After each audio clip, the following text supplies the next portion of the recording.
a lot of narcissistic people don't know they're narcissistic. So it's not as if a lot of people are consciously going, do you know what? Let me mess with her one time. Like, I know, like, if you tell a narcissist you're a narcissist, they're like, no, are you mad? British. Grownish, smartish, British. We are British, apparently. Uh-huh. See us rolling. Hey, girl. Hi. Sorry for keeping you waiting outside. I'm good. I expected everyone to be late. Oh, really? Yeah, 100%. I think everyone runs a minority timing. It's not a black people timing or an Asian timing. I tried not to be, but since having a child, that's gone out the window. I can't lie. But that's the thing. Even if you want to be late, you just can't. Like, responsibility, you can't. Wait, as in you try to be late, you try to be on time. Yeah, and then it don't happen because since then, normally I'm a stickler for time. Before child, BC, after AC. It's not the one. It's not the one. See, I'm the opposite. I was more lax before. Okay. But now that I have my son, everything's very rigid. Like, time is of the essence. But I've heard people say, like, oh, sorry, I'm running late. My child took his time, didn't want to eat his food. Whereas I'm so militant. I'd be like, eat your food right now. There's no food. I'm literally like, at any given moment, something can happen. Lastminute.com. Well, I appreciate you being early then, innit? Yeah. Shout out to you. Yeah, We have Christie in the building, aka one of the 5 members. Yeah, of Straight Up Online. AKA Queen of B.O.E. Black over everything. Yes. So we met, I think last year. Was it last year? Feels like it's been longer. I have no idea. Than that, we met a while ago through a podcast. Your one. Yes. That was the first time we met, right? Yeah, that was the first time. Yeah. And then we just connected. Yeah. Over unfortunate circumstances. So the episode was about accountability. Yeah. About women taking accountability or not. Yes. And I felt like we had a few moments where you'd say something and I'm like, raw, that resonated different. Yeah. And I say something, you'd be like, is your ex the same ex? Yeah. I was like, that sounds so the same. But then it kind of lets me know that unfortunately this is something that's pretty common. If what I'm explaining like resonates down to the T, where you're going, raw, does his name begin with T? Because I was like, what's going on here? Are they related? Yeah, Tina's like, chat afterwards, isn't it? Yeah. we could do the CRB afterwards. See if they are. But I think the biggest thing that we spoke about was about shrinking ourselves to sort of accommodate for a bigger character in a relationship, not necessarily a healthy bigger character, but just narcissist. Yeah. But before we go and start the topic, I kind of wanted to start on what's your favorite quote at the moment, and do you want to share your favorite quote? Do you want me to read it to you? Yeah, read it to me, please, because I get it mixed up certain times. All right, cool. Don't stick with a mistake because you spent a lot of time making it. Don't stick with a mistake because you spent a long time making it. Say it one more time for everyone else to understand. Don't stick with a mistake because you spent a long time making it. Please. So now that you've heard it a few times, please let that resonate. So when you said this is your favorite quote, why? Because I did that. How so? Can I swear? Sorry. Girl, it's whatever. No, sorry. Filth, floor and filth. Yeah, I did that ish. In what sense? Do you want to elaborate? In my relationship. So this hit you home mainly with relationships? Yeah. Is there anything else you can identify with when it comes to that? No, because it just literally came up. That was my life. So. Did you actually make this quote up? No, I feel like I saw it on the TFL board. Oh, swear. Yes, ages ago. That means is it handwritten? Yeah. So someone actually felt some kind of way in the morning going, nah, on this. I'm going to tell the whole world. I don't know, I saw it on the socials and I was like, that resonates with me. And do you not think that's fairly common? A lot of people tend to stick into what it's like, better the devil you know than the devil you don't. 100%. And it's just something about familiar energy that somehow, no matter how toxic it is, you just don't want to, you don't want to leave it. I think it's important to, like, at this point, put in a disclaimer. We're not here to bash men. We're not here to talk down on people, because I celebrate men. Like, the good men are amazing. Yeah. The trash men are trash. The same way women trash are just women trash. But there's a lot of kings and queens out here. But we're kind of here just sort of what we have in common. We both have young sons. Yeah. I'm recently married, but up until the point when we connected, we were both single mothers. Yeah. And we're doing our best to sort of be the best. Yes. And there's this quote, and I'm so annoyed I didn't actually write it down. But I was looking online and there was some guy who quoted something stats, and these stats, I don't know how real they were, Okay. but effectively he went through something like 90% of women, no, 90% of men or children who end up in prison come from single mother homes. 70% of like, I don't know, I'll find it and I'll put it up for other people to share, but basically saying that all these stats are so high, like whether they're in prison, rapists, molesters, unemployed, suicides, come predominantly from single mother homes. Okay. Hearing that, how does that make you feel? You know who said it, but Yeah, I just don't know how fact checked it was. Yeah, I would definitely like to fact check those stats. So I tried to, and I couldn't really get much. And so also I feel like, aside from that person saying that, I feel like people find stats that suits their agenda. 100%. Basically. So if you want to find something to push your agenda, you're going to find stats. I feel like 100%. So that's why I'm not really this whole stats thing. I'm kind of like, when people start quoting stats, I'm just like, okay. Yeah, because when they say, oh, like 20% of women, that's like, how many people did you actually ask? Because that could have been 100 people you interviewed, and you're saying 20% of women. That's not 20% of women. That's 20% of a handful of women. Yeah, exactly. Like, how old are they? Race, heritage. Yeah, all of that kind of faith. stuff comes into play. So I'm just like, so when people throw out all these stats, I'm just like, okay. I'm not to say stats aren't real or anything. I'm not. No, they're needed theorist, but from time to time. But I'm just that particular stats again. I would need to fact check that, because that's a lot to say. Those many categories have come from single parent homes. Did it make you feel some kind of way when you heard it? Yeah, because I just feel like that's a slight to basically saying this is what happens when you're product of a single mother. Basically, this is what happens. Do you take it as like it's an attack on women, or do you feel like it's just facts and that's it?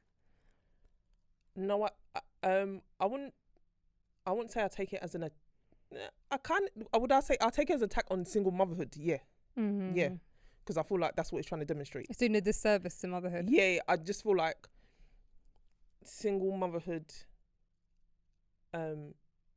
especially, I mean, I will speak for like from my background, like I'm Nigerian, African. I just feel like, or even just in the black community in general, when you hear single motherhood, it just, what comes after it is negative. I don't really hear positive personally. There's a lot of stigma behind it. Yeah, like, I mean, the only positives comes Mother's Day. It's like, oh my God, they do so much. Yeah. There's a bit of celebration temporary, especially on the socials. Yeah. Shout out to the mothers tomorrow. Shout out to the moms, like, doing it on there by themselves and all that kind of stuff. And but even in that, I feel like it's a kind of backhanded compliment in a sense of like, trust me, I don't want to be doing it. Like, I don't want to be this strong. You don't want to be doing it all alone. Yeah, that's not.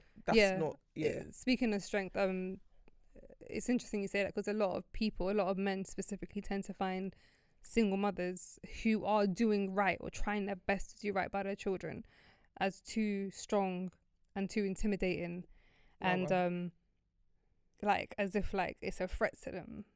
Okay. Do you feel the same? Have you ever felt that energy from someone where they're like, "Rah, you're a bit strong"? Like they don't understand that this is how you have to be in order to raise a young king.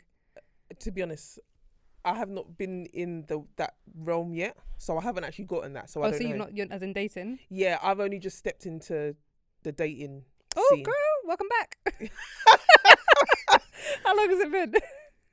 About 4+ years. Okay. Yeah. Okay, is that part of just healing, trying to do you? Yeah, like definitely needed to heal. I just needed to heal myself, just be by myself. Then obviously the pandemic hit, and then that kind of threw in another thing, and I was just like, this is not the climate for me to be dating in the pandemic. You don't want to be catching no COVID because of one dude. I heard a lot of people doing that, but I was like, that's not me. So some people risked it for a chocolate biscuit. Yeah, they really did. For real. They did. I mean, I think I saw on shows that some girl went into a suitcase. I was about to mention that. She literally hid in the suitcase, asked her sister to travel her to like her dude's dorm. Yeah. So she can actually get through to him. Like, wow. The levels you do for the knee is wild. Yeah. Very wild. Never would I do that. Not me. So I'm good. Yeah. And the fact that she's posting it going, this is what I did to get some D. It's just like, oh baby girl, it's not that deep. Yeah. So have you gone into online dating?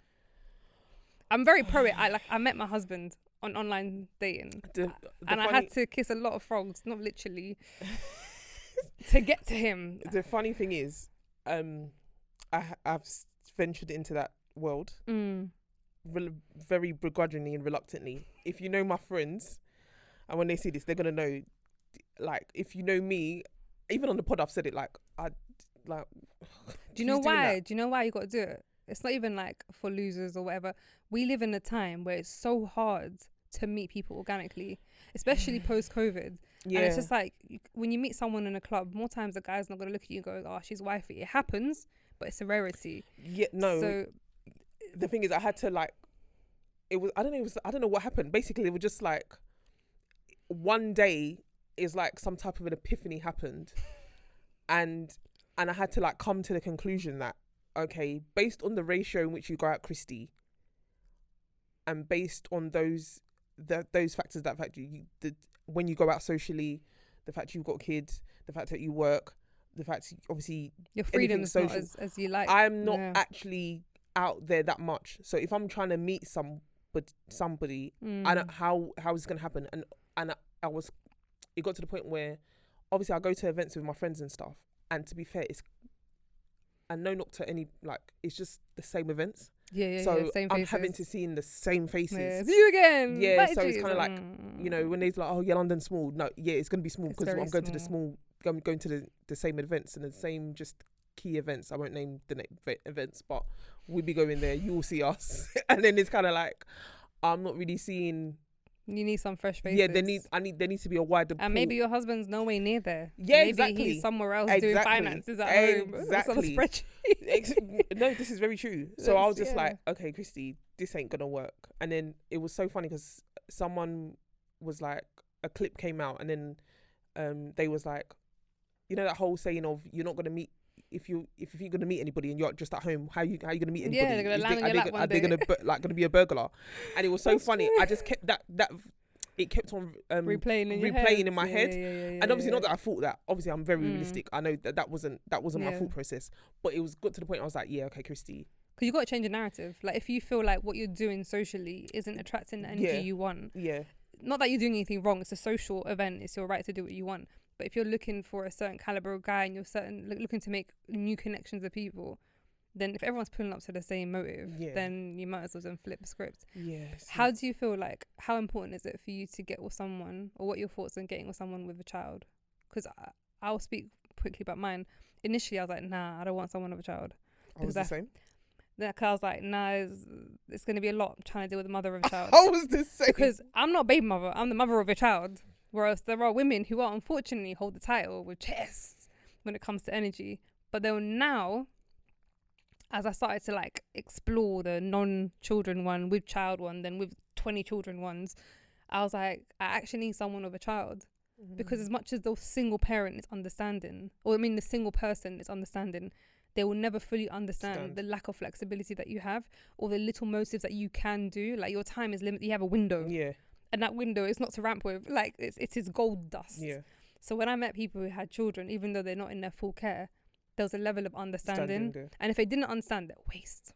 Yeah. I don't need to vibe with you. Yeah. But like, do you feel now? You said that you used to think no children. Yeah, I can't lie. It was like, I'm not doing. And I mean, I know it's gonna sound hypocritical. It was hypocritical, but the only reason why I was saying that is because just based off my experience. So, and not so much even. I was thinking about the person's the mother of the child in that situation. I wasn't even thinking about. I was thinking about how my dynamics.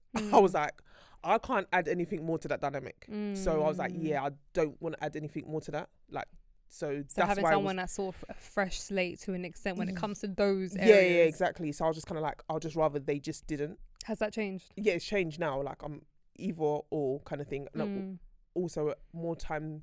I feel like, they would, as you said, they would be more understanding. So. Yeah. I mean, I've had the opposite where the guy's like, I don't understand, what's your point? And I'm like, you have a child. But how do you not understand my time is limited? Okay. They're like, oh, just ask someone to look after him, innit? And I'm like, already, this is a red flag. The fact that you want me to just dash my child to any person so I can see you. No, No, thanks. No. So, I ended up with my husband, who has a 8-year-old, same age as my son. And it just worked out. He was so understanding, so calm. He's like, do you know what? I'll come to you. It's cool. Where other people are like, why am I coming all the way to, and I'm like, it's okay, goodbye. It's okay, I'm not desperate for choices. So with your situation, obviously, like similar to you and I, we're both in a long-term relationship, like pretty long, from I guess the start of adulthood, pretty much until I guess I stayed with my ex for bloody hell, I forgot, since 2012, 2016. Quick maths, 4 years. Okay. But we were dating, so a total of 10 years we were together. So married for 4, together for 6 years.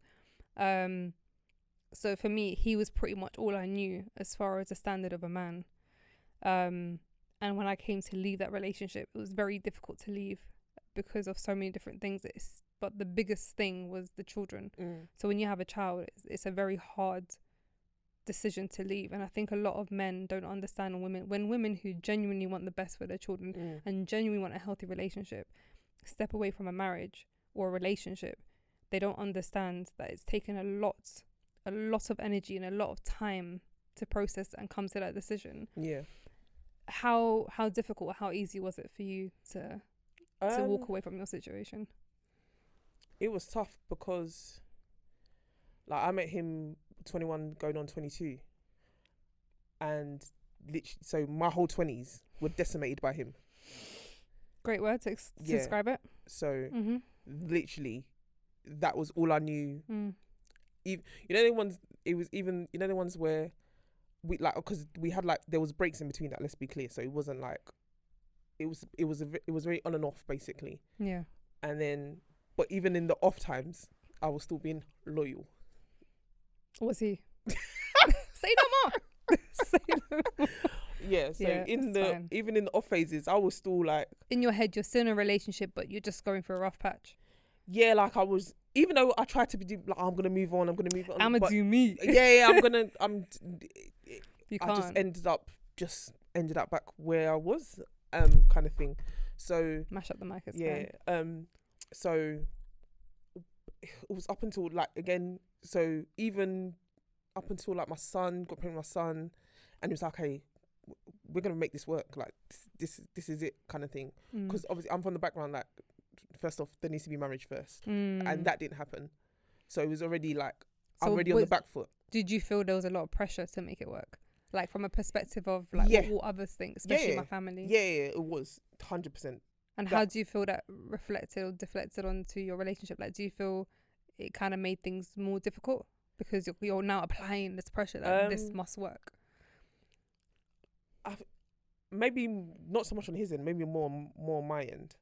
It was like a factor, like. But as in, like, he didn't then feel like you're pushing this agenda. No, I don't think to be fair, I don't think I was doing that. Okay, good. I wasn't actually doing that. I wasn't. That.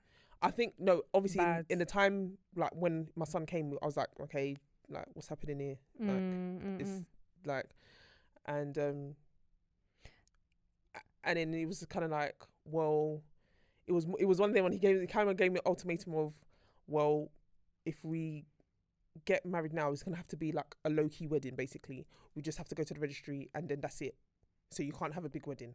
So if you do this wedding now, he was it's very manipulative, to be honest. It's all right. When I think back, he's like, do you know what, sis? Yeah, just be grateful you didn't get married, because no. the divorce process is I'm to be honest, as much as I would have obviously liked to have been married or whatever, I'm glad that we didn't go that route, because we just wouldn't have survived. We just wouldn't have. So. And if you're describing him, like, we've obviously spoken off air and we've spoken about our relationships, and I don't want to obviously divulge too much, but if you've described him, and obviously the main word that we both connected to was narcissism, and it's not a word that we use loosely, like it's something it's levels to it. Like, once someone's married, you're even more locked into that. So that behaviour you can't escape it so easily. So even if you leave each other but you're married by title, there's still a level of, I guess, control if they want to. Yeah. It might not even, because I think what people fail to understand is a lot of a lot of narcissistic people don't know they're narcissistic. So it's not as if a lot of people are consciously going, do you know what? Let me mess with her one time. Like, I know, like, if you tell a narcissist you're a narcissist, they're like, no, are you mad? Have you lost your mind? You're the crazy one. Like, they don't realise that they hold certain traits and it's so embedded in them. Yeah. And there's like, they need a lot of help and they need a lot of support. So when I left my ex, it wasn't because like, you know, to trash him or anything, but he needed a lot of healing, a lot of growth that he needed to do. And from when he couldn't take accountability and self-reflect on anything, it's like, what am I really doing here? How am I really serving my marriage?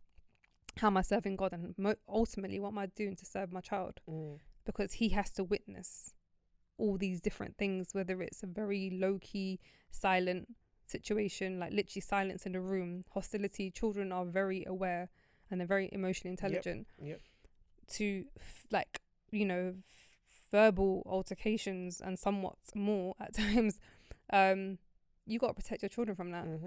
So for me, it's like to walk away from a relationship is extremely hard. How did your parents feel when you decided to just call it a day? Were they like, did they put any pressure on you? Were they quite supportive? It was such a tumultuous time. So like, you use a lot of words I got to use a thesaurus for. Break it down, girl. As in tumultuous in the fact that it was just very like up and down, very like, yeah. So it was very strained because I feel like parents also played a part. Boundaries not set. So there was, it's quite, to be honest, it was quite a lot, to be honest, at that time.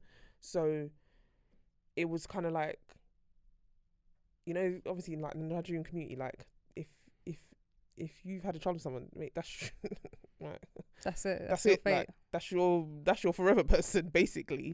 So it was kind of like, yeah, it was kind of like. So did your parents, your mother or whoever, did they specifically try and basically push you towards him again?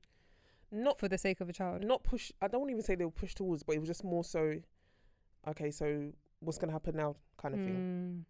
Like. And how was that, dealing with it? No, it was tough. Very tough. Very tough. Like I said, a tumultuous time, emotional time. Did you find yourself going back a few times as a result? Yeah, like so there was, towards the latter end of the relationship, it was very blurred. I can't lie. It was very like 1 foot in, 1 foot out. So it was kind of like, what am I doing here? Like, obviously I want to make it work because I see obviously the interaction with with my son and all of that kind of thing, and I'm just like, oh, that's so nice. That's exactly what and I I'm did. like, oh my God, this is what I want. Like, this is what I want. Exactly what I did. And then something else would happen, and it's like, yeah, I can't do this. Because you have to start looking at it, like when you put in ratio, like how many times do I sincerely feel sitting in a room with that person that this is it? Yeah. Like, you're really serving my soul. Yeah. Like, I remember towards the end, the most excitement I got, which filled my heart, was to see the interaction of my son and his dad. Yeah. I'd watch that and be like, yeah, this is what life's about. This is purpose.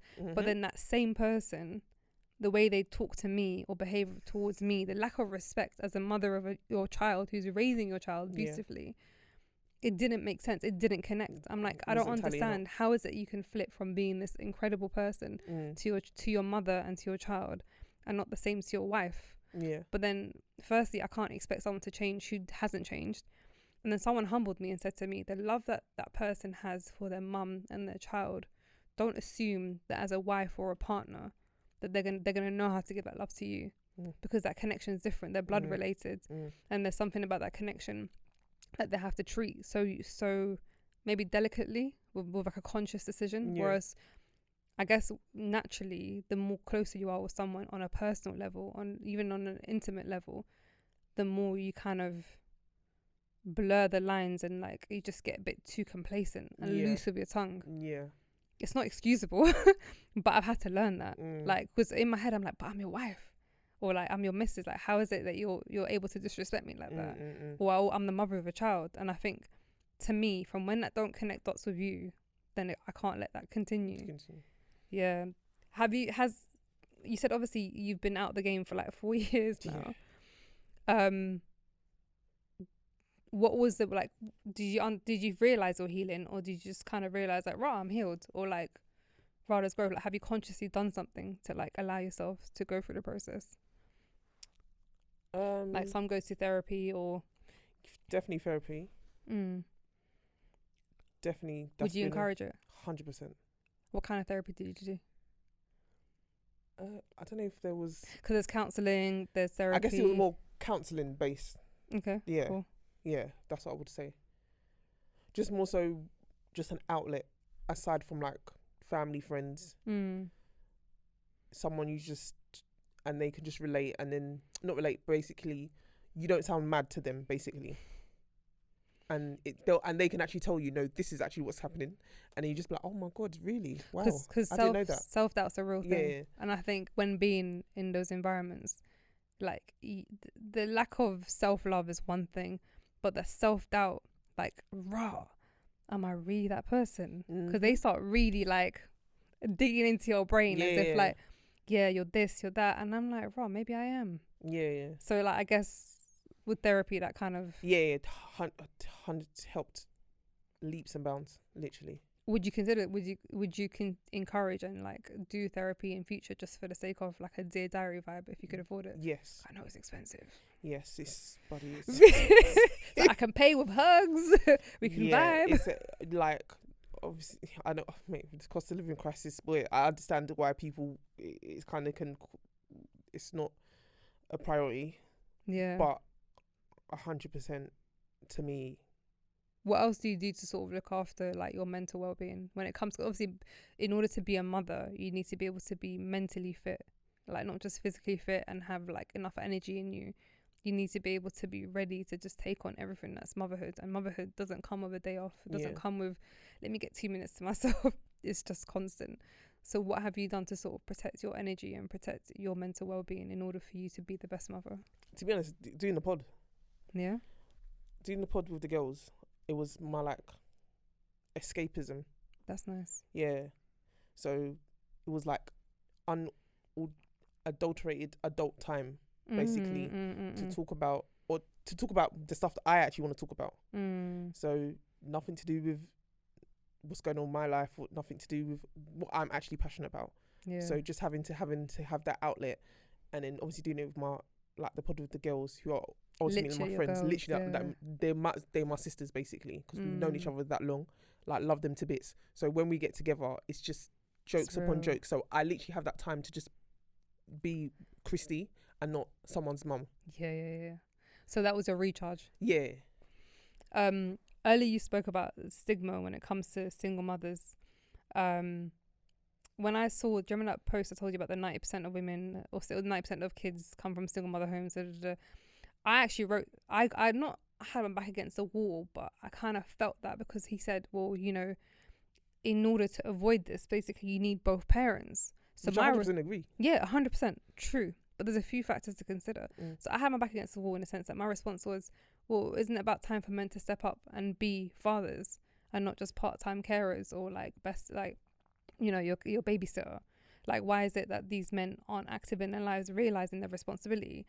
And then I started going through, I wrote more, but I can't remember exactly what I wrote. But I try my best to sort of make sure I'm articulating myself enough. Yeah. So I'm not just coming off as a disgruntled woman, because I'm not. Do you know what I mean? It's something that I genuinely fear and worry about as a parent about my child. Yeah. I started going through the comment section, and all these men were like, oh, look at all these angry single mothers, all these baby mothers, bitter, resentful. And I'm just like, why is it by default, if a single mother speaks, or a mother who's raising her child predominantly by herself, when she speaks, that she must be bitter, or she must be vexed, or she must be disgruntled, or man hate her? Why can't it be like she's reflected on her situation and she's saying, why couldn't I have just stepped up? Do you know what I mean? Like, to me it's frustrating, because like I'm sure like you've spoken on topics and someone's or you've heard it where women are just getting slayed for speaking about men. Yeah. And I just think it's it's just unfair. And then also when you speak about, you know, what you feel, like, it's all good us saying let people stay together. I'd love to have stayed in my marriage for the sake of my child having and growing up with, like, you know, children from one parent. Yep. Having that, because that's what I was raised on. I was raised in, my dad and my mum were married for 44 years, all 4 kids together. They were goals. I had no ambition to consider divorce, but it's all good we stayed together. But for the sake of the kids can be extremely damaging. Yeah. And it's just like, I can turn around and say, yeah, I'll stay with him, but then my child will witness behaviour and think it's normal, healthy. This is what healthy love looks like. Yeah, this is what respect looks like. Maybe I can't call my mum that because Dad calls her that all the time. So it's like when people are throwing that loose, you go, well, you need 2 parents. But then would you rather have two parents and have a child growing up with like mental health issues or anxiety or self-harm, whatever it is that they develop, become a bully because they're vexed at home all the time? So it's like, I feel like when people throw these comments, they don't realise that, yeah, okay, cool, there are women who trash men and there are women who speak very loosely about men and they're not really the best of mothers. Like, they're not my business. But there are also a whole set of women that genuinely want to raise children in the best environment and the healthiest environment. But yeah, it just really, really gets to me, because I'm just like, I'm tired of being made to feel like whenever you speak about a topic, just by default, you must be bitter. Like, you just speaking about narcissism, oh man, I'm tired. That guy was like, I'm tired of hearing this, man. She just needs some D and shut up. Like they don't get. I kind of stay away from anything. I see that online. I kind of stay away from it, to be honest. I don't even, for the reason that you get frustrated.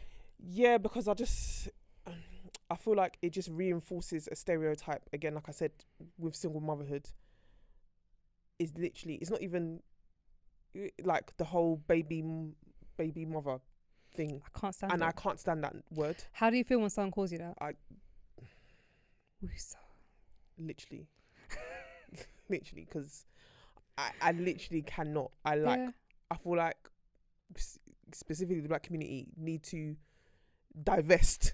Yeah. Forget this divestment, meant divest from that bloody term. Yeah. Like it's so, I just feel like it's so degrading and damaging, and I just feel like it just tars everybody with the same brush, and not everybody's lived the same life. Yeah. Not everybody's all had different experiences to why it led them to single motherhood or whatever. Like, I just feel like there's just, like, you can't just tar it with the same brush. Like, oh my god, oh, here goes this baby mother. Do you correct people? Do you correct people when they call you? I try to, yeah. I mean, to be fair, again, luckily I have not really come into contact with anybody that has said that to me. Yeah. I've had people say to me, oh, what about your baby daddy? I'm like, don't say that. He's not a baby daddy. As much as like, to me, don't do that. Because to me, and it's maybe my own understanding and my own stereotype of baby mother and baby father, is someone that you guys weren't really in a relationship like that. Like, in my head, that's my stereotype when I think of it. What I conclude is they ended up getting pregnant together. She's got drama, he's got drama, and it's stress. Yeah. Whereas for me, we were married. Like, we had, even if we weren't married, but we did it through love, like, or what I thought was love. Yeah. So like, you know, and we're doing things in the best correct way that I can do, at least within my means. And he's still active in his life, whether it's in the best way I want it to or not, but he is an active parent. Yeah. So don't disrespect me or him. Like, if I want to disrespect him, let me disrespect him, but don't be calling him names. Like, I just literally, if you say it to me, I'll be like, mother of his child. Yeah. Like, I'll stop you in your mid conversation and just correct you. More anytime you would hear me say my son's dad. Yeah, 100%. That's what I say.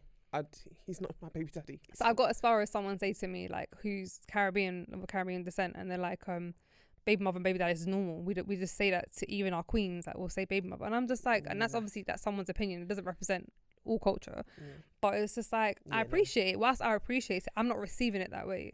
So I just be mindful of it, because for me, it grates on me different. This is the thing; it's become a norm, and it shouldn't really be the norm, because that's, to me, like I said, it's a negative stereotype personally. Like, what all that encompasses baby daddy, that whole culture, to me personally, it's not positive. Yeah, because you see it in movies, you see it in TV shows, like reality TV, music, all of that. Yeah. There's like the side chick, the baby mother. Exactly. Like, it's just like, we're being categorized. It's just like, no, we're queens, my G. I don't. Yeah. So yeah, no. And I just feel like it comes with a lot of shame as well. And I feel like it's unwarranted shame for some in what women. Sense? As in, because you're no longer with that person? Yeah, I feel like it puts shame upon the woman, because it's like, oh, you couldn't even stay together like with the person. You couldn't even, you know, like, here you go being a statistic. I think that's the hardest thing. Like, I literally at some point said to myself, I'm another statistic. That's like literally, I made myself feel like crap. I don't need no one to say it to me. Yeah, I think when you have aspirations for a better life, and then life Doesn't plays some way. next cards your way, and you just have to like deep it. And when I deeped it, I was like, right, like, it's another. I won't say broken home, but it's another home that's no longer what we hoped it to be. Yeah. And it's just like, some people don't realize that it takes literally two to tango in both making a child, but also wanting to make it work. Because I remember, like, when I told someone about how important Islam is for me, for example, to marry someone who's Muslim or the same faith as me, like, there's nothing wrong with that. So if a Christian person wants to marry someone who's Christian, because their morals and their foundations rest within there. And I mentioned about how great Islam is and why I want to get with someone who's Muslim, and how it's important for me when it comes to raise children and marriage. They're like, well, if that's the case, then why are you not still married to your Muslim husband? And I'm like, because he's still a person. Yeah. He's still a human being. Yeah, he's still a character. Not all Muslims are the same. Not all Christians are the same. Yeah. They all come from different cultures, different backgrounds, different upbringings, different foundations that were raised on. So I can't make someone want to make marriage work. I can't make someone respect me. I can't make someone want to invest. Like, if you're half in, half out, if you're so loose with your tongue, if you're so this, why am I going to choose to be in this just so I can prove to you that marriage, you know, we can stay together? Yeah. And it's just like, people just want to like throw L's where you can. I'm just like, I'm proud of my decision. When I first left my ex, people made me feel guilty. They're like, oh, the kids, like your son, he loves his dad. And I'm just like, cool. But me walking away, again, it wasn't a simple decision. But it's just like, that guilt made me feel like, should I just get back with him? Yeah. Because people were making it sound like such a big deal, but then all like the fact that what I experienced was normal. Like the fact that women experience a level of disrespect, that women are spoken to in a certain way. And I started thinking, maybe it is the truth. Maybe all men are like this. And it's like, it took me a lot of courage to step away, because my parents don't understand what divorce is, because they were married from day dot, and the idea of separating wasn't even an option. Even when things got hard, they worked through. But the key word is that they both worked on it. Do you know what I mean? So it's like, it took me personally a very long time to accept that there are men out there that aren't like that. Because when this, like you said, you've known him from when you're early adult life, it's so easy for you to assume, well, this is as good as it's going to get. I might as well just hang tight. And it's just like, that narrative changed for me when I started serial dating. I literally serial dated, had so many first dates. It was wild. You should try it. Honestly, it's fun. So to me, the reason why I did it, this is wild, but the reason why I started doing serial first dates, because my heart had given up on the concept that love exists, that respect is there, that we live in a generation that's doomed, right? So I'm just like, this ain't going to work out. I'm done. I'm completely emotionally unavailable. Then my friend was like, why don't you try online dating? And I'm like, no, that's long. Then I started, swiping. And they're like, oh, shall we hook up? Could we go out for a drink, or go out for a meal, go out for coffee? I'm like, do you know what? Why not? And it's not about free meals. Bun a free meal. Like, I can pay for it myself. But the more I got to know guys, or got to know different guys, the more I was like, there's more to, there's different dimensions of a man than just idiot. Like, there's levels to this. So I'll meet someone, I'll be like, he's mad respectful. Like, what? You got manners? Okay. What, you didn't swear? Oh, interesting. Then I meet someone else, and it's like they have some next level of ambition. And I'm like, oh my God. Like, I felt like Jasmine, a whole new world. Like, I was like, I am ready to find out more. Like, my heart was slowly opening. I wasn't consciously doing it, but I realized that the more I got to know people, the more I realized there is more. And unfortunately, a lot of people stay together because they think this is literally as good as it's going to get. Because I hear my girl complaining about it. Social media's like promoting toxic relationships like it's nothing. Mad. So surely this is just normal vibrations. So I encourage to go out, girl.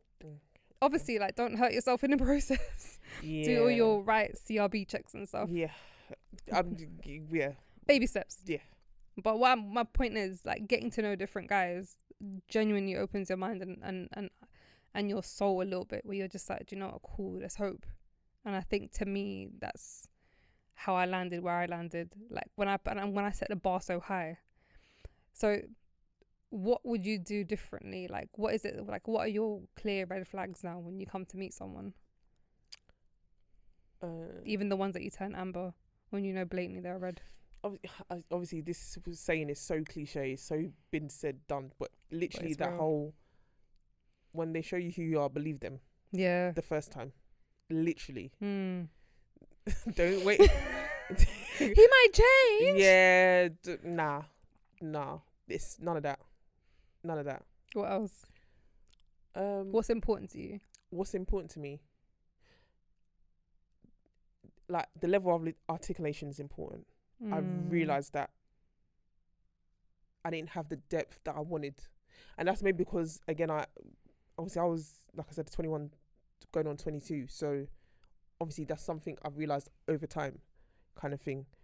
And then not to say I've always known that I'm an intelligent person. I'm an intelligent woman. 100%. I'm pat myself on the back. I'm a smart woman. Yes. I am. I know how to articulate myself very well. And then it's only until now that I realised, no, I actually need that kind of person.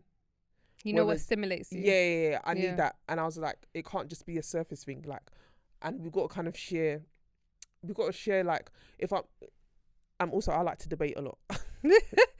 Welcome to the podcast. I like to debate a lot. So yeah. It's like I'm gonna need you to understand certain things, have the range, basically. It can't just be just surface stuff. Like, don't get me wrong, love all the fun stuff, love watching films and 100%, you know, series that. And we're like busting all of that. Love that. I'm not saying I'm just this serious person, no, but at the same time it can't just be that. You need more than that. And then all we've got is that, and then the physical. Yeah. It's like, nah. What are your biggest deal breakers? Obviously, like, and also bearing in mind that you're a mother as well, so not Christie alone, Christie +1. Yeah, exactly. So that needs to be considered. There needs to if you ain't got emotional intelligence. That's it. How important is faith to you? Big time. Big. As in, like, I'm assuming you're Christian? Yeah, Christian. So ideally, I want to marry like a Christian. Would you be open to like an atheist? Hell no. No disrespect to them, but you stay in your lane, I'ma stay in mine. Yeah, nah. Like, it has to ideally need to be Christian. Yeah. But I can work with spiritual. I'm agnostic. I'm spiritual. Are they one in the same though? I feel like almost. When they say, are they? I think they both believe in a higher being. Okay. Or like the higher something. I can kind of, bottom line, I want someone who is Christian though, because I just feel like it just saves a lot of headache and aggro. In personally. what sense? When it comes to like your parents, your family, cultural side? Yeah, cultural. No, I mean, just more so for me. I just feel like already we kind of got that out of the way. I feel like that just kind of eases the playing field kind of thing. Yeah. Because if we're gonna do interfaith, there's a lot of stuff you got to consider. It's a big responsibility. Do you know what? It's a massive responsibility that people fail to understand when it comes to raising children. Yeah.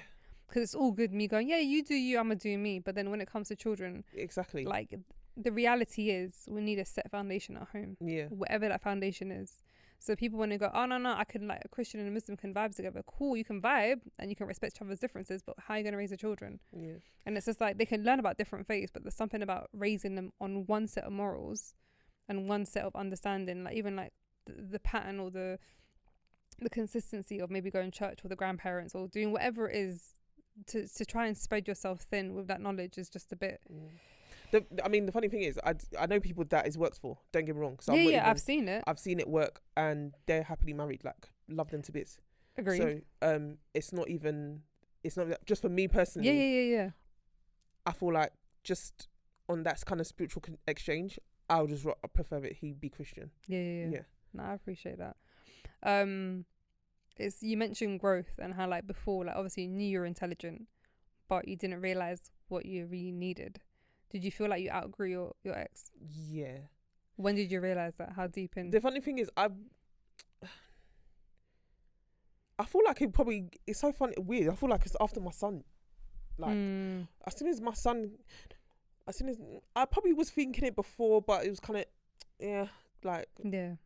It wasn't great. It wasn't bothering you enough. Yeah, it wasn't really like thingy. But I feel like after my son came, and then we'll just have certain discussions. I'm just like, you need more. Yeah, like, and we're just gonna. And it was so funny because I would see certain people or seeing certain couples, and the way they would relate and stuff, and I'm like, Yeah, see, I need that. And I'm just like, yeah. I'm nodding Yeah. a lot because I can relate I can't, 100% like, to that. And I think there's no disrespect to the person. No, not at all. If you're content being in this lane and you're content with your level of growth, then I'm sure, like, the same way someone can work in the same shop for the rest of their lives and they're content, it sits for their lifestyle. Yeah. It doesn't mean that I aspire to do the same thing. Yeah. And I think only with time, as we get older, we start realizing what we truly desire. And that evolves. Like, the same person you were when you're 21 is not the same person. Definitely not. 100%. You probably had 4 different versions of you exactly. in the process. Yeah, 100%. And I don't know that girl. Trust me. Obviously, there's some elements, but ultimately, who I am today, like even like my Queen of B.O.E label, like my friends always make like joke, like I run hard for that. So if we're not even on that kind of level, I don't even know what we have to talk about. I mean, luckily we're in a way of Insta social life where you can connect with different people on different levels. Your hubby might be somewhere in America right now, doing small prayers and learning a lot. I don't know about that. You never know. I don't know about that. You never know. America's a crazy place right now, so I don't know about it. But he might be trying to leave. He'd be like, I need a visa to the UK. It's like, okay, honey, I'll save you. That's very true. Yeah. That's very true. But what was I going to say to you? Do you feel like a parent can truly raise their child by themselves? Like, just raising them as mum and dad? Like, do you feel like it can be done? Of course it can be done. It's been shown to be done. Do I think no, it can be done, but I just think there needs to be a dad. Like, as much as there's been many of like how those stats that person was doing. There's been many of people who've come from a single parent hold, and they've gone on to do wonderful things. They've turned out so well. So it's not that you can't produce, but I feel like that also tends to happen in spite of. But do you feel like, because some will argue and say, and this is me just flipping the other side of the coin, and say like when a woman raises a boy, for example, like, yeah, you're a strong woman and you can teach strength, but it's not the same as a man. 100%, it's not. That's why I said it's very important. Like, as much as I'm strong in the sense of like when I'm like disciplining my son, like even my mum calls me, she's like, it's good that you're really militant. Because and I'm like, it's not even like I'm meaning to be, but I have to be do that. But ideally I would want, obviously, that's what I feel like that's what his dad is there for also. Yeah. So I don't do you feel that, and do you feel like you have that balance at the moment? Like, do you feel like, okay, Pops steps in when he needs to be a Pops, and you know, like, your son's getting the best of both worlds? Yeah, I do. Has that always been the case? Has that taken time? No, it's taken time. Okay. How's the growth look like? Did you go from completely not being amicable to? Yeah. Well, nah. Like, I can be in the same room with him. Now you can. Yeah. How does it feel when you're ready to like punch them in their throat, but then you still got to give them access to their child? That's been tough. And I think because I'm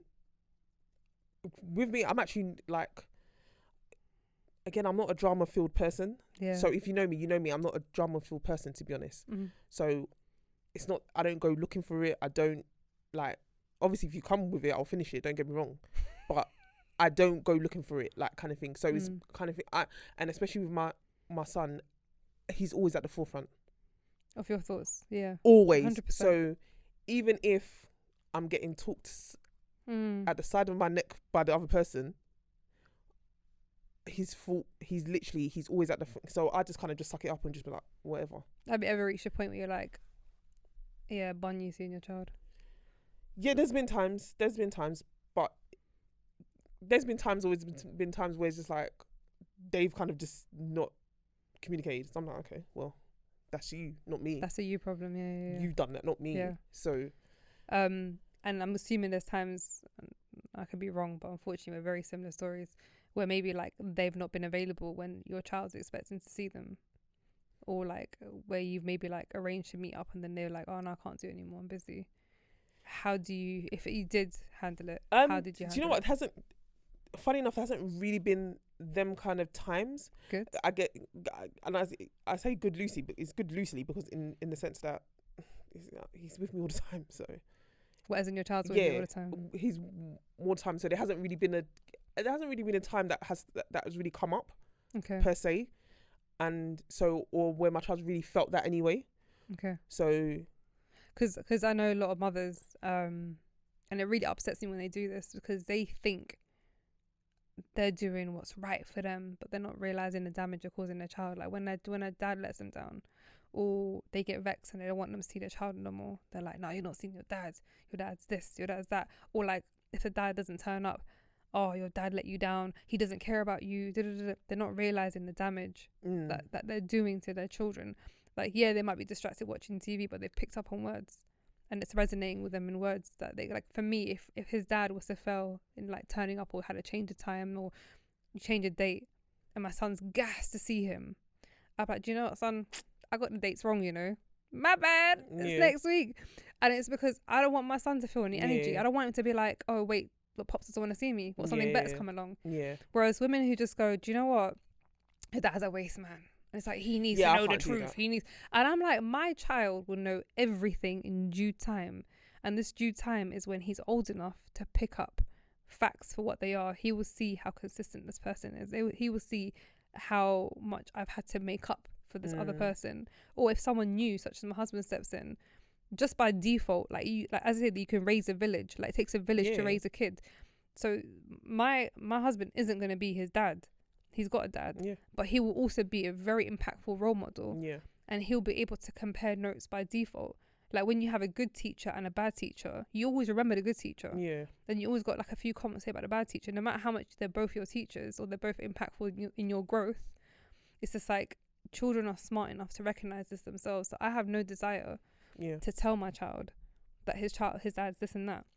Yeah, no, that doesn't run at all. Even in the best of times when I mean, I guess luckily because in the times that it was tumultuous, my son was really young, so he wasn't really aware. How old was he when you guys split?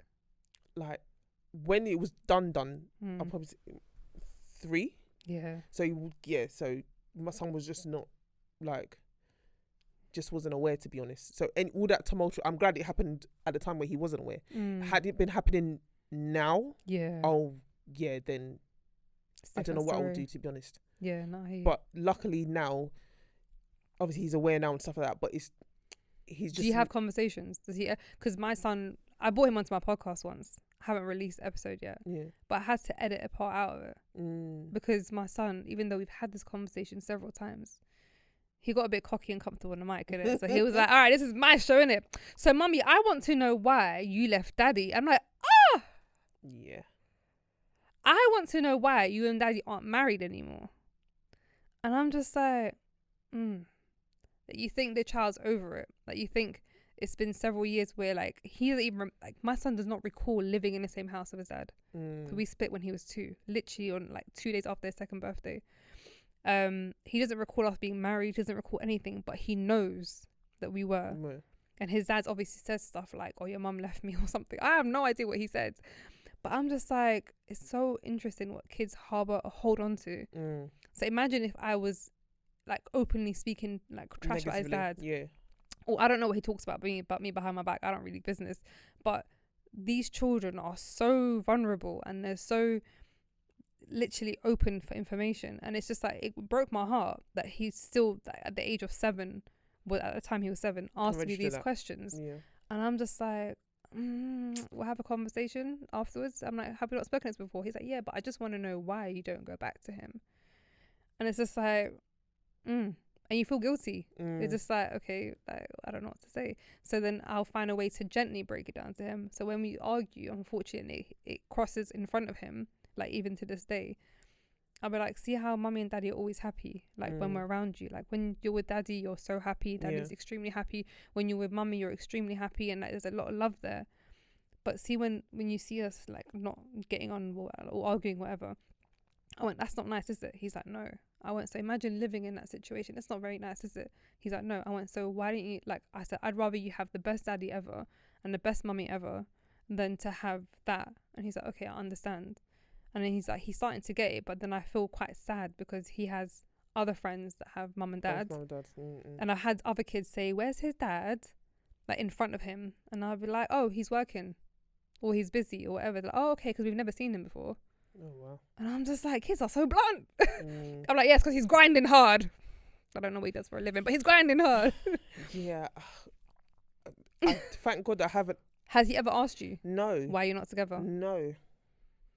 Okay, that's good. Yeah, and I'm praying it continues that way. Yeah, because it's a very difficult question because you don't know how to begin. Yeah, I to wouldn't even know answer. how to even articulate that to him. Yeah. I guess, like I said, I don't know. I guess he really doesn't. Doesn't. And I guess at the time, we were living separately anyway. So it would. I guess it's just been the norm to him. But then I think also it reflects that maybe your ex doesn't actually mention your relationship. Like he's not trying to like drop subtle hints to your son that you guys was together. Or I don't know about all that now. I mean, because your son ain't saying nothing. He would have been so innocent and been like, "Mummy, Daddy told me." Da-da-da-da. Yeah, I mean, there's been instances. Okay. There's been small instances. Say no more. Yeah. So you mentioned that obviously you predominantly look after your child, and I think we mentioned that you said that when we were talking on the phone that you mentioned that you pretty much have him full-time care overnight since his birth. Like pretty much I'm the primary basically. And because primary carer you can still have the child like my son goes to his dad over the weekends. Okay. And that's their setup. Okay. Sometimes it's I'll let you know vibes, and I'm like, yeah, let me know, it's fine. I'll just sit here doing nothing until you let me know. Guys, I can't really tell you about my plans. I can't have a break because I'm on standby of motherhood. But as in like primary care, it doesn't necessarily mean that you have to be full-time care. But in your situation, you're pretty much full-time care. Yeah. How does that go with like you as Christie, your identity? Like, do you feel like do you identify as just a mother, or do you find that you're able to show more of you than just a mum? In what sense? Like, for example, like where you just literally just live for your child and your purpose is just motherhood. Oh, hell no. Sorry, I'm not that mother. Good. That's not me. That's important. I was somebody before my son. Hell no. But did you ever feel that way? Like when you first realized, okay, cool, I'm gonna be a single mum and this is real. Yeah, I guess I've had instances where it's kind of been a thing where I can't really do much and it just is what it is. Like certain certain things where like couldn't go on a girls' holiday. Yeah. That stung me, like, because I was so used to doing that. Yeah, yeah. Like, holidays is my thing. That's your getaway. Yeah, like that's a disconnect. Yeah. Before him, it was holidays galore. After him, humble pie. Holidays have now included him. Yeah, yeah. How old was he when you first went on holiday together? That was pre the pandemic. So 2019. Cool. That's the first time we went away to. That was like. Wait, so how old was he? He was like what, 6? My about to go into reception. Girl, so how 5. old is that? 5. 5. Yeah. That's a good age, you know. Yeah. I can't justify going to a holiday with children when they're children. I'm like, you're just an inconvenience to life. I feel like you need to be useful at some point. Yeah. Otherwise, there's no point. Yeah. But prior to that, like the girls went on and I couldn't go because obviously he was younger than no one to look at. It was just me. So there was no just leaving him to go off on holiday. Do you feel like you have a support system around you where you no, I mean 100% do, but I feel like even with the support system it has its limitations. It has its limitations. So it's T's and C's, subject to availability, really. Yeah, like, or even just like, again, like if I want to go away by myself, I can't really do that too tough because a lot of things have to come into play before. And do you feel like that's going to hinder your dating life? 100%. It probably hence why I hadn't really stepped into the dating scene, as that's probably one of a factor as well. Like at the back of my mind, I was like, how is this going to work? Yeah, that's true. Like I've had a few mothers who are solely the main carer and they're just like, when? Like, and I can make plans and then their father says I can't do it, or my mum says I'm busy now. because at the end of the day, they have their own freedom and their own time. Yeah. And as much as just like, yo, give me a break, you have to be like, all right, cool. You have no choice but to grin and bear it. So there's like, so how am I going to build with someone if I don't? And it's you like me introducing my in this. How long have I been single for? In the 5 years I've been single, I'd say going on 6. I didn't introduce my son to anyone. No one needs to meet him. 100%. Like when women go like so many play dates and so many, like the most I would do if it's a potential and you have a child, we're going on a play date. You're my homie. Like there's no, don't even look at me in a certain way.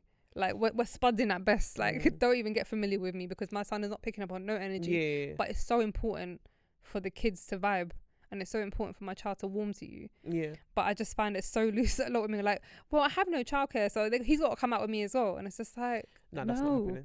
That's not happening. Because you don't know what Don's energy is saying, and you're going to put that in the mix. Yeah, no. For nothing.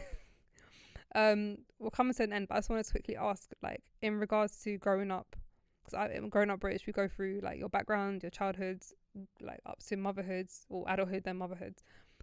Growing up, what did love look like to you, and what did a healthy relationship look like to you? Obviously I come from a 2-parent household. Mum and dad are still together. So it was kind of, that was the benchmark. Yeah. So given the fact, I mean, and again, like Nigerian, like, what was the dynamics at home? Like, what was mum's way of showing love, and what was dad's way of showing love, like, to each other? I guess my dad's way is probably cooking. Interesting. Yeah. Flip the scripts, you know. Yeah, like my dad's actually can cook certain dishes better than my mum. And so my mum's a bit like, yeah, you do your thing, man. Yeah, so in terms of that, so I guess there wasn't like that whole traditional, oh, mum's doing the cooking, dad's doing, like, this is what. Yeah. Like, I saw my dad in the kitchen. That's sick. Like that more than mum. That wasn't a foreign concept for him to be in the kitchen. Has that set the bar a little bit for you? You're just like, what can you cook? Do you know what? It probably should, but I mean, I feel like in this day and age, I feel like I'm not expecting it. I can't lie. So, yeah. Beans on toast at best. It is what it is. I can cook. Yeah. What about mum? What was her love language, do you think? What was her love language? I feel like she was a gift giver. I feel like, yeah. Yeah, because my mum and dad, like my dad was providing. That was his default way of, like, he was taught that was love. Like, I'm bringing the money, I'm sacrificing my time, I'm giving you all my dough. And, like, to him, that was his proud moment of being there. Like, he wasn't necessarily as emotionally connected. Like, we didn't have a lot of love yous and hugs and stuff like that. That wasn't our setup because they weren't taught that. And there's a lot of inherited stuff. And my mum didn't do no love yous and apologies. Now we can't end a conversation about I love you. Like, they get softer as they get older. They get cuter as they get older because you break them as well. How they on my son? Yeah. And I'm just like, oh, wow. Yeah, not exactly. And so her love language was cooking. Like, to her, that was like, I'm providing. Like, I've been slaving away at the kitchen or at a stove all day, and, you know, I'm excited to feed you, and you're like, no, mum, I'm not hungry, and she's just offended with her life. She's like, so I cooked all day. I'm like, mum, like, I ain't ready yet.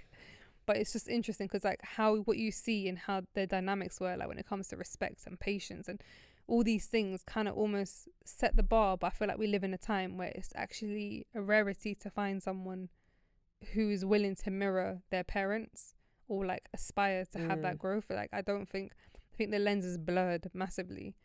And I actually gave up hope that I was going to find someone who's truly my person. I thought, nah, I'm done out here. I'm going to have to compromise on all my wants and needs and just settle for someone who's just not complete waste. So I feel for I haven't you. actually thought that way, you know. I feel like I'm a hopeless romantic. So Are I've always you? had hope. But then I've always said I'm destined. It is what it is. That's true though. Whatever your destiny is, it is meant to be. Like, meant I'm for destined to be, like, married to someone. And that's good because if you behave in a certain manner and you put that if you put that energy out there and you're being that person, because you can't expect to have this kind of guy and this kind of whatever when you yourself aren't behaving in that manner. So if you want a guy who's a certain caliber, then you yourself, like, if you want a king, you got to be a queen. Do you know what I mean? Just by default. So if you are genuinely, like, speaking that into existence, then God willing you will. Yeah. Christie, thank you for coming. Thanks for having me. I appreciate you. I think that we could have spoken a lots more. Yes. And I'm sure you'll be back, hopefully. Trust me. If you're willing to trek from south to west. I'll promise to feed you better next time. I will come with the grapes. Can you just let everyone know where they can find you on the socials, and also any projects that you're working with? I know you got your podcast. Yeah, we've got Straight Up Online, so you can find us there or find me there. On Instagram, I don't really do this, Let's do it. On Instagram, Christie.llc. You can find me there. Slide in her DMs. Only serious guys, please. Yikes. Ooh, yeah. That's cool. And I understand your podcast is coming to an end. Yeah. We've come to the end of the road, as Boyz II Men said. Unfortunately. I'm actually upset because you guys are a vibe. I'm not gonna lie. I'm upset too, girl. But you're gonna stay there. You're gonna be on Spotify history. Save it. Yeah, Let your children hear you it. can still catch all the 100 episodes. That's it. So. Well, I celebrate you guys because you guys are pretty awesome. Oh, thank you. I've been Mama Hebz. You can catch me on Mama Hebz on YouTube. On Instagram, it's I am Hebz with a Z. Or growing up British.h. Make sure you like, comment, subscribe, and all that jazz, and tell your auntie, tell the auntie, tell the uncle, and the gardener to follow. Peace. Grownish, smartish, British. We are British, apparently.